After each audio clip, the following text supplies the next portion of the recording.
हर सुबह सूरज उगने से पहले मैं उठ जाता हूँ और अपना ब्रेकफास्ट खुद बनाकर ट्रेनिंग ग्राउंड तक जाने के लिए जब रोड पर निकलता था तब रास्ते पर कोई नहीं होता था, क्योंकि जब मैं ट्रेनिंग के लिए निकलता था तब लोग उठते भी नहीं थे। ट्रेनिंग ग्राउंड पर सबसे पहले पहुंचकर जब मैं प्रैक्टिस शुरू करता तब वहाँ कोई नहीं होता था, और जब सब आ जाते और शाम को प्रैक्टिस करके उनके घर चले जाने के बाद भी मैं 4-5 घंटे एक्स्ट्रा प्रैक्टिस करता था, क्योंकि मैं जो कर रहा था मुझे उस काम में बेस्ट इन द वर्ल्ड बनना था। ये वर्ड्स उस लेजेंड के हैं जिसे गॉड ऑफ बास्केटबॉल, जिसे माइकल जॉर्डन के नाम से जानते हैं। जैसे क्रिकेट में सचिन है, फुटबॉल में पेले है, डांस में माइकल जैक्सन है, उसी तरह बास्केटबॉल में अगर किसी को सबसे टॉप पे माना जाता है तो वो माइकल जॉर्डन है। चलो आज आपको उनकी लाइफ से जुड़ी मोटिवेशनल स्टोरी सुनाता हूँ। 1963 में ब्रुकलिन के स्लम्स में पैदा हुए जॉर्डन काफी गरीब परिवार से थे।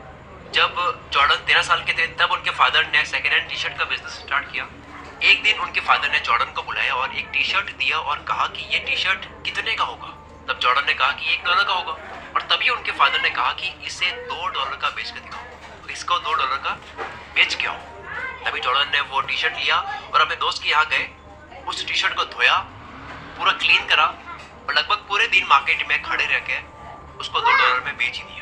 कुछ दिन बाद उनके फादर ने फिर से बुलाया, टी शर्ट दी एक और कहा कि इस बार $20 में बेच। फिर से बुलाया, टी शर्ट दी एक और कहा कि इस बार $20 में बेच कर दिखाओ। जॉर्डन को इस बार ये थोड़ा मुश्किल लगा कि कौन यूज किए हुए टी शर्ट को $20 में खरीदेगा, लेकिन उन्होंने उनके फादर के इस ऑर्डर को डिनाई नहीं किया और अपने एक कजिन के पास जाकर टी शर्ट पर मिकी माउस और डोनाल्ड डक का कार्टून प्रिंट करवाया और टी शर्ट को बेचने के लिए अमीर बच्चों के स्कूल के बाहर खड़े हो गए।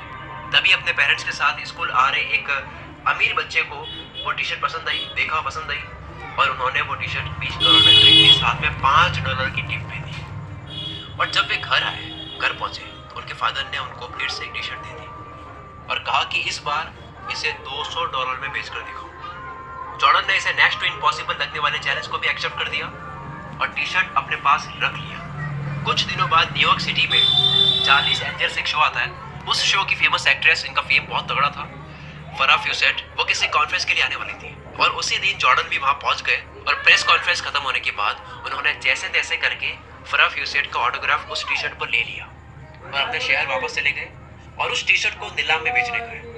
और वही एक एंटरप्रेन्योर जो फरा फ्यूसेट का बहुत बड़ा फैन था, उसने उस टी शर्ट की बोली लगाई $1200 और $1200 में खरीद ली। जब उन्होंने वो पैसा अपने फादर को जाकर के दिया तो उनके फादर ने प्राउडली कहा कि जब कोई इंसान अपना पूरा पोटेंशियल किसी चीज़ पर लगा देता है तो वो नेक्स्ट टू इम्पॉसिबल चीज़ को भी पॉसिबल कर सकता है, कुछ भी अचीव कर सकता है। और वही पोटेंशियल जॉर्डन को एक दिन बास्केटबॉल में सबसे टॉप पे लाता है।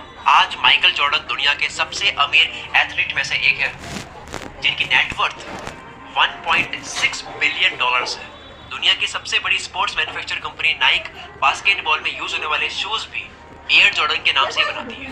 जॉर्डन बास्केटबॉल के अब तक के सबसे महंगे खिलाड़ी हैं, क्योंकि एक स्लम झुग्गी झोपड़ी जो होती है वहां से लेकर बिलियनियर बनने के सफर के बारे में जॉर्डन कहते हैं कि कुछ लोग काम करना चाहते हैं, कुछ लोग विश करते हैं कि काम हो जाए, और कुछ लोग वो होते हैं जो काम करके दिखाते हैं।